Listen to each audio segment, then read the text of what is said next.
नमस्कार। आज के इस विशेष विश्लेषण में हम राजस्थान के प्रमुख आयोगों के इस जटिल नौकरशाही ढांचे को डिकोड करने जा रहे हैं। ये एक तरह का ब्लूप्रिंट है, एक विजुअल चीट शीट जो इन सारे तथ्यों को बहुत ही तार्किक और आसान पैटर्न में आपके सामने रखेगी। तो आज हम क्या-क्या कवर करने वाले हैं? हम शुरुआत करेंगे संवैधानिक और सांविधिक निकायों के अंतर से। फिर हम देखेंगे इनका स्थापना मैट्रिक्स, इनका स्ट्रक्चर, कार्यकालों को याद रखने की एक बहुत ही कमाल की ट्रिक और आखिर में समझेंगे नियुक्ति के नियम। चलिए शुरू करते हैं। तो सबसे पहले बात करते हैं हमारे पहले टॉपिक की, संवैधानिक बनाम सांविधिक निकाय। देखिए, सबसे पहले बुनियादी ढांचे को समझना बहुत जरूरी है। एक तरफ हमारे पास राज्य वित्त आयोग, राज्य निर्वाचन आयोग और आरपीएससी जैसे निकाय हैं। ये सीधे हमारे संविधान के अनुच्छेदों से जन्मे हैं। और दूसरी तरफ हैं सांविधिक निकाय, जैसे सूचना आयोग, मानवाधिकार आयोग, महिला आयोग और लोकायुक्त, जिन्हें बाद में विशेष विधायी कानूनों के जरिए बनाया गया। अब ये हवा में तो बने नहीं हैं, है ना? इनके पीछे के सटीक अनुच्छेदों और कानूनों को देखिए। आरपीएससी सीधे अनुच्छेद 315 के तहत आता है, जबकि राज्य सूचना आयोग 2005 के आरटीआई एक्ट से अपनी शक्ति लेता है। ये छोटी छोटी बातें अक्सर परीक्षाओं में बड़ा अंतर पैदा करती हैं। आगे बढ़ते हैं हमारे अगले हिस्से पर, जो है स्थापना और मुख्यालय का मैट्रिक्स।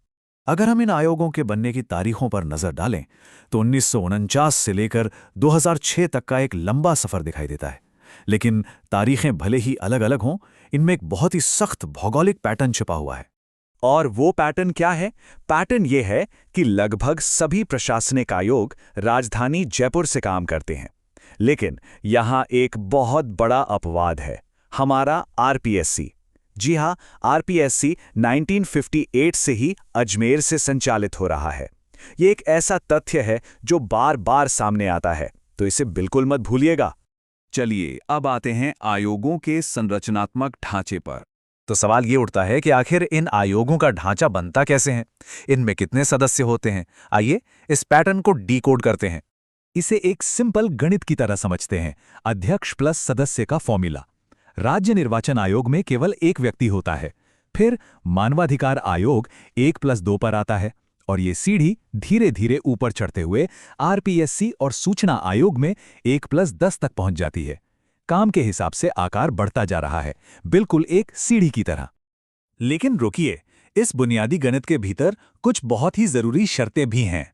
जैसे राज्य महिला आयोग को ही ले लीजिए। इसके 1+4 के ढांचे में ये अनिवार्य है कि कम से कम एक एससी, एसटी और एक ओबीसी महिला का प्रतिनिधित्व होना ही चाहिए। यही वो बारीक नियम है जो प्रशासन को सही मायने में समावेशी बनाते हैं। अब आते हैं इस विश्लेषण के सबसे दिलचस्प हिस्से पर, कार्यकाल याद रखने की हमारी खास ट्रिक। नंबर 6, जी हाँ, 6 साल। ये पदानुक्रम का सबसे टॉप लेवल है और ये एक्सक्लूसिव तौर पर सिर्फ आरपीएससी के पास है। इसकी अहमियत को देखते हुए इसे याद रखना सबसे आसान है। 6 के ठीक नीचे आता है नंबर 5, यानी 5 साल का कार्यकाल।